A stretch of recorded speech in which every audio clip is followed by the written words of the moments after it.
guys, my name is Nurul Kurnia, NPM 2141-2028, Accounting Study Program. On this occasion, I will explain about SDP analysis, segmenting, targeting, positioning from the Business Feasibility Study course with lecture Febrian Eko Saputra SM MSM.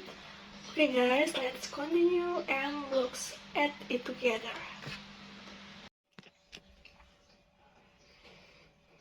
Step analysis, segmenting, targeting, positioning. Introduction of business feasibility study and analyzing a business must first carry out market research, whether the product being sold can get customer who really need the product or service.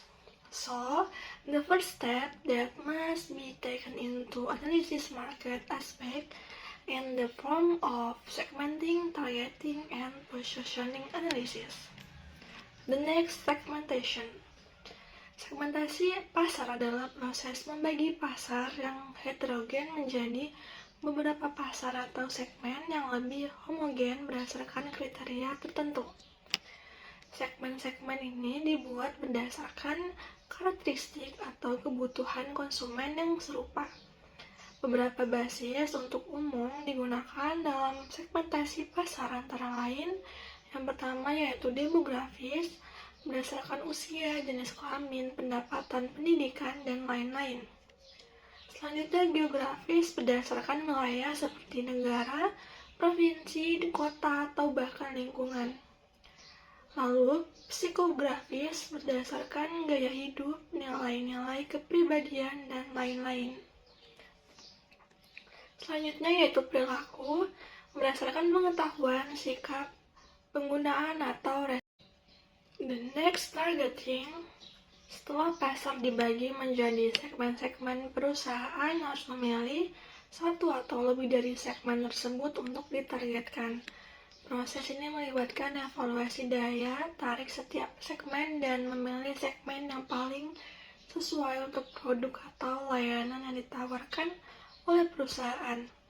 Faktor-faktor yang perlu dipertimbangkan dalam targeting meliputi ukuran dan potensi pertumbuhan segmen, apakah segmen cukup besar dan memiliki potensi pertumbuhan yang signifikan.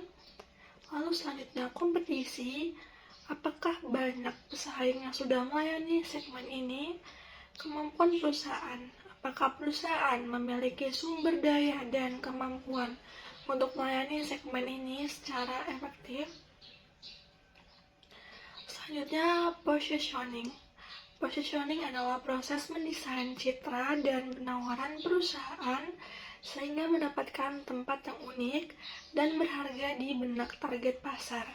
Ini adalah tentang bagaimana membuat produk atau layanan Anda berbeda dan lebih menarik dibandingkan dengan pesaing.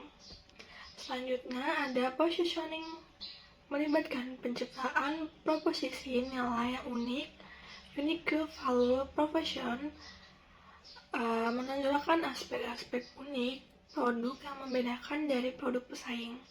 Selanjutnya komunikasi, menyampaikan proposisi nilai tersebut kepada konsumen melalui berbagai saluran komunikasi, baik itu iklan, promosi, media sosial, dan lain-lain.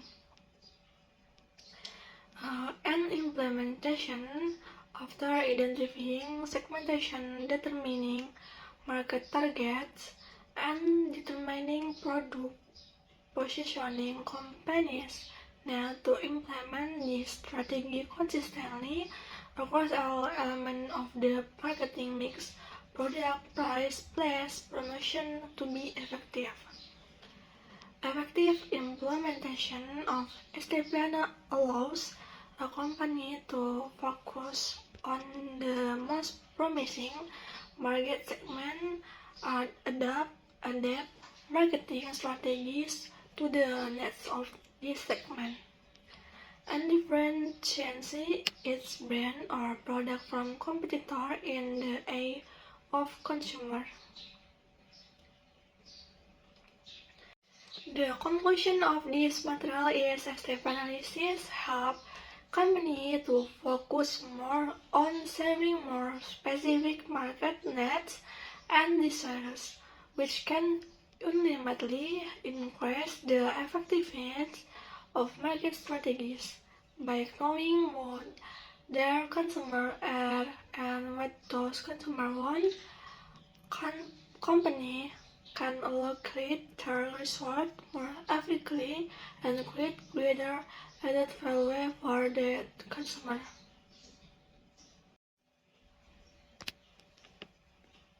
Okay, thank you all for your attention. More or less, apologies.